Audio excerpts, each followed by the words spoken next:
Assalamualaikum warahmatullahi wabarakatuh. Kepada yang terhormat Bapak Dr. Andes Jin Amori, Magister Pendidikan, selaku dosen pengampu mata kuliah Filsafat Pendidikan. Perkenalkan, saya Muhammad Rafi Akil Laifat dengan NIM 2023 4064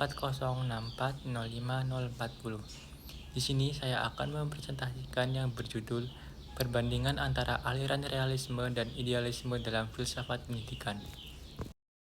Di sini ada latar belakang. Filsafat pendidikan merupakan landasan teoritis yang memandu praktik pendidikan dalam berbagai aspek, mulai dari tujuan pendidikan, metode, hingga kurikulum. Dalam filsafat pendidikan, berbagai aliran berpikir berkembang, salah satunya adalah realisme dan idealisme. Aliran idealisme menekankan pada konsep bahwa realitas bersumber dari ide pemikiran atau roh yang berimplikasi bahwa pendidikan seharusnya berfokus pada pengembangan intelektual dan moral manusia. Sebaliknya, realisme mengedepankan dunia nyata dan fakta sebagai sumber utama kebenaran menuntut pendidikan untuk berbasis pada pengalaman konkret. Realisme berasal dari kata dalam bahasa Inggris yaitu real atau yang nyata. Dapat diartikan juga yang ada secara fakta, tidak dibayangkan atau diperkirakan. Adapun kata fakta dalam bahasa Indonesia berarti hal dalam keadaan peristiwa yang merupakan kenyataan, sesuatu yang benar-benar terjadi. Realisme juga berasal dari kata Latin real yang berarti nyata. Real berarti yang aktual atau yang ada. Kata tersebut menunjukkan kepada benda-benda atau kejadian yang sungguh-sungguh. Di sini ada jenis-jenis aliran realisme. Realisme rasional memandang bahwa dunia materi adalah nyata dan berada di luar pikiran yang mengamatinya. Terdiri dari realisme klasik dan realisme religius.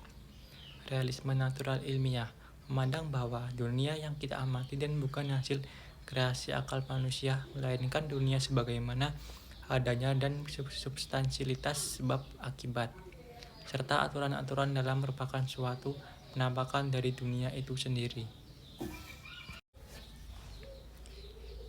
Implementasi aliran realisme. Yang pertama ada tujuan pendidikan. Pendidikan informal dan informal bertujuan membentuk karakter dan mengembangkan bakat atau kemampuan dasar serta kebaikan sosial. 2. Kedudukan siswa. Bebas untuk mengembangkan kepribadian dan kemampuan dasarnya atau bakatnya, yang dimana yang ketiga ada peranan guru, bekerja sama dengan alam dalam proses pengembangan manusia, terutama bertanggung jawab dalam menciptakan lingkungan pendidikan siswa. Kurikulum. Pendidikan liberal untuk mengembangkan kemampuan rasional dan pendidikan praktis untuk memperoleh pekerjaan. Yang kelima ada metode, yang dimana diutamakan metode dialektika, tetapi metode lain yang efektif dapat dimanfaatkan. Di sini ada materi pembelajaran. Yang pertama ada realisme. Itu fokusnya pada ilmu pengetahuan alam, matematika, dan fakta-fakta historis yang berhubungan dengan dunia nyata. Yang kedua ada idealisme, fokus pada sastra, filsafat, seni, dan lain-lain yang intelektual moralnya. Arti falsafi dari kata idealisme ditentukan lebih banyak oleh arti biasa dari kata ide daripada idealisme mengatakan bahwa kata-kata idealisme adalah lebih tepat daripada idealisme. Dengan ringkas, idealisme mengatakan bahwa realitas terdiri dari ide-ide, pikiran-pikiran, akal, atau mind atau jiwa, selves, dan bukan benda material dan kekuatan. Idealisme menekankan mind sebagai hal yang lebih dahulu daripada materi. Di sini ada jenis-jenis aliran idealisme yang dimana yang pertama ada idealisme subjektif. Idealisme subjektif adalah filsafat yang berpandangan idealis dan bertitik tolak pada ide-ide manusia atau ide sendiri. Alam dan masyarakat ini tercipta dari ide manusia. Yang kedua ada idealisme objektif. Idealisme objektif adalah idealisme yang bertitik tolak pada ide-ide di luar ide manusia. Idealisme objektif ini dikatakan bahwa akal menemukan apa yang sudah terdapat dalam susunan dalam alam. Menurut idealisme objektif, segala sesuatu baik dalam alam atau masyarakat adalah hasil dari ciptaan ide universal. Pandangan filsafat seperti ini pada dasarnya mengakui sesuatu yang bukan materi.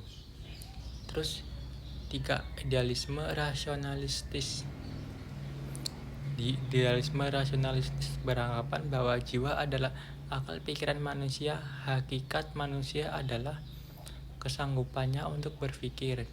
Tokohnya antara lain adalah Hegel. Di idealisme yang etis, idealisme ini beranggapan bahwa jiwa adalah akal yang praktis, akal teoritis, dan yang etis. Tokohnya antara lain Immanuel Kant beserta murid-muridnya. Paham ini akhirnya dikembangkan lebih lanjut oleh murid-muridnya menjadi ajaran tentang nilai-nilai bagi tingkah laku manusia.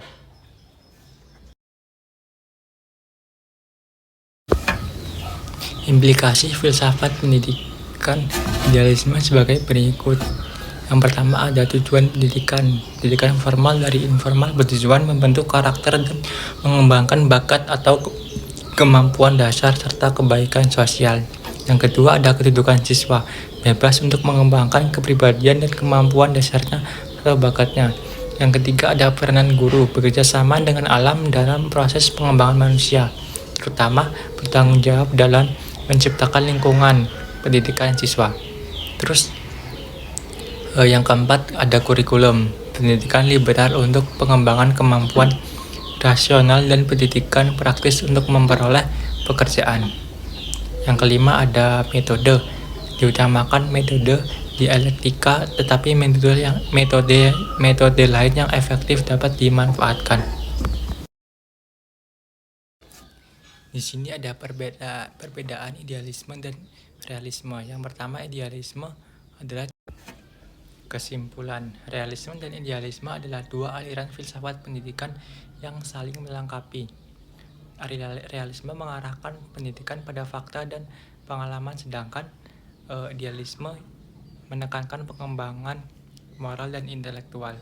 Perbandingan keduanya menunjukkan bahwa keduanya memiliki kekuatan unik yang dapat diadaptasi sesuai dengan kebutuhan serta didik. Meskipun berbeda, idealisme dan realisme memiliki keterkaitan dalam praktik pendidikan.